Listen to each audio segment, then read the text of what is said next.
احمد مسعود بیا راښکاره شو. تازه یې د جبهې په اړه څه ویلي دي؟ طالبانو سره څه کول غواړي؟ ښه راغلاست لیدونکو. د احمد مسعود نوی پلان په دې ویډیو کې وګورئ.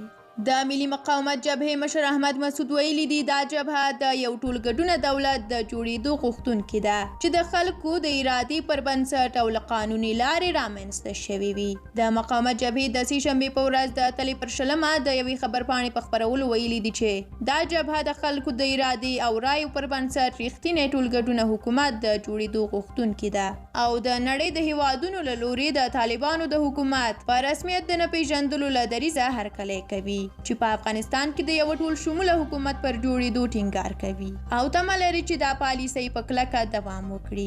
احمد مسعود ویلي دي د ملي مقاومت جبهه د هغه نظام غوښتونکې ده چې د خلکو د ارادې او له قانوني لارې رامنځته شوې وي. دغې بیانیې کې راغلي دي چې د کندز سیدآباد جومات کې د لمونځ کوونکو وژنه، په کندهار، بلخ، دایکنډي او اندراب کې په زوره له خپلو کورونو د خلکو بې ځایه کول، د نظامي کسانو له منځه وړل او همدارنګه په پنجشیر کې وژنې د جنگي جنایت نسل وژونکي او د بشریت پر وړاندې د جنایت ښکارندویي کوي. ورته مهال د مقاومت جبهې مشر له ټولو نړیوالو سازمانونو غوښتي دي چې ترڅو د ناوړه بشري وضعیت د انساني حقونو د ساتنې او د ترهګرۍ جنایتونو د پای ته رسیدو په موخه لاس په کار شي او اړین اقدامات وکړي. احمد مسعود ویلي دي د خلکو پراخې او مدني کړنې د دې لامل شوي دي چې نړۍ طالبان په رسمیت ونه پیژني او د هیواد په تاریخ، کورنیو او بهرنیو اړیکو کې نوی باب پرانیسته.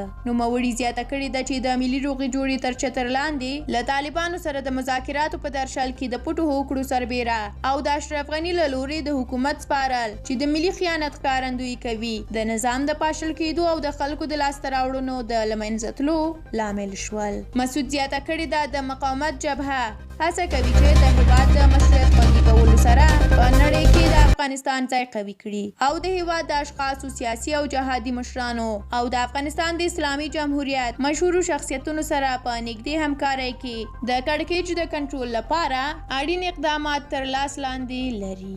درنو لیدونکو، د ویډیو تر پایه لیدلو مو ډیره زیاته مننه او د احمد مسعود د دغه خبرو په اړه خپل نظر، انتقاد، پیشنهاد را سره د کومنټ په برخه کې شریک کړئ. موږ هم ستاسو نظرونه په پوره حوصله لولو. تر بیا الله مو مل شه. ښه وخت ولرئ.